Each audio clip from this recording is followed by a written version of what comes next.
মই joint director health south Mankachar district কৈ আছো। আজি এটা পেথেটিক ঘটনা হৈ গ'ল আমাৰ চাউথ মানকাছাৰ ডিষ্ট্ৰিক্টৰ কানাইমাৰা PSC, এখন নিউ PSC ইয়াত ফাংচনিং হোৱাৰ পিছত আমি we are trying as best as we can to improve the quality service of this hospital. আৰু ইয়াত মানে মেন পাৱাৰ শ্বৰ্টেজ আছে। ডক্টৰ আমিনুল ইছলাম তেওঁ ইনচাৰ্জ আছে, আৰু লগতে মেন পাৱাৰৰ কাৰণে আমি লিখি আছো মানে হায়াৰ অথৰিটিক। কিন্তু ইতিমধ্যে এনেকুৱা এটা ঘটনা আজি ৰাতিপুৱা হৈ গ'ল যে মানে 8:30 মানত, যে ইয়াত যিটো সোলাৰ পেনেল ইনষ্টল কৰা হৈছিলে বাই চেলকো ফাউণ্ডেশ্যন, যোৱা 3 মেত মানে তেওঁলোকে ইয়াত সোলাৰ পেনেল এটা ইনষ্টল কৰি গৈছিলে। মানে খুব সম্ভৱ এইটো মানে কষ্টিংটো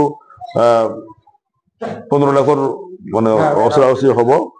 আৰু সেই সোলাৰ পেনেলটো মাত্ৰ 1 মাহ 9 দিন পিছতে সেই সোলাৰ পেনেলৰ যিটো তেওঁলোকৰ যিটো ষ্টেচন, মানে এই য'ত মানে চিষ্টেমটো য'ৰ পৰা মানে অপাৰেট কৰা হয়, বেটাৰী চাইডে এভৰিথিং, তাতেই মানে প্ৰথমতে জুই লাগি পেলাই ছাডেনলি জুই লাগিছে।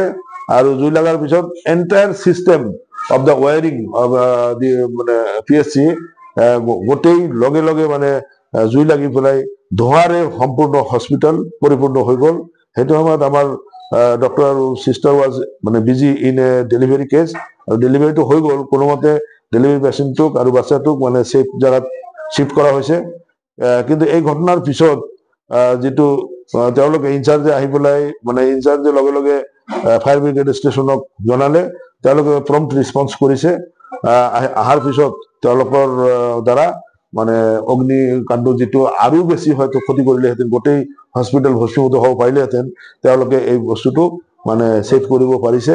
কিন্তু যিটো ডেমেজ হৈছে মানে there may be damage of around 30 lakhs property, including the solar panel, inverter, freezer, autoclave, stabilizer, wiring, damage of মানে সিলিং অফ 5 rooms, ওয়ারিং মানে সম্পূর্ণ হসপিটালের ওয়ারিংটো ড্যামেজ হয়ে গেছে।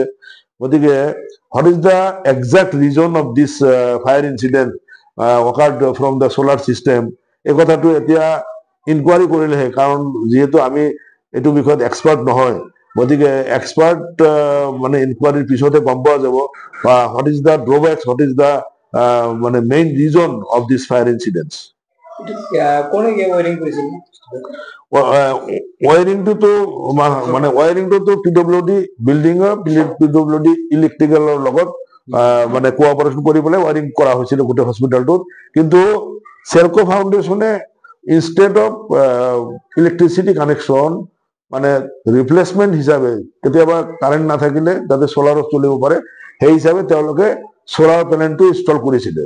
কিন্তু ইয়াৰ ইনচাৰ্জৰ পৰা গম পোৱা যায় যে চেলকো ফাউণ্ডেশ্যনে, আৰু মই মানে ৰাতিপুৱা এইটো খবৰ পাই পেলাই লগে লগে আমাৰ মাধুৰ্য যে SD ইলেক্ট্ৰিচিটি, তেওঁৰ লগত মোৰ অভাৰ টেলিফোন আলোচনা হৈছে। তেওঁ মানে আফচোচ কৰিছে যে চেলকো ফাউণ্ডেশ্যনে যে য'ত য'ত লগাই আছে, তেওঁলোকে ইভেন মানে মোকো জনোৱা নাই যে আমাৰ এফিডিচিয়েল মানে অফিচিয়েল যিকোনো এজনক যদি জনালেহেঁতেন, তেওঁ কাকো নজনাকৈ তেওঁলোকে স্বতন্ত্ৰভাৱে এই সোলাৰ চিষ্টেমবিলাক লগাই আছে। আৰু আমাৰ কাৰেণ্টৰ লগত তেওঁলোকে কেনেকুৱা ধৰণৰ এক্সচেঞ্জ চিষ্টেম কৰিছে, সেই বস্তুটো আমাৰ এফিডিচিয়েলৰ মানুহ লগত থাকিলে ভাল হ'লহেঁতেন। কিন্তু তেওঁলোকে স্বতন্ত্ৰভাৱে এই বস্তুবিলাক মানে ইনষ্টল কৰি আছে, আৰু এই স্বতন্ত্ৰভাৱে লগোৱাৰ কাৰণে হয়তো কিবা এটা ডিফেক্ট থাকি গৈছে, যাৰ কাৰণে এই এক্সিডেণ্টটো হৈ গৈছে।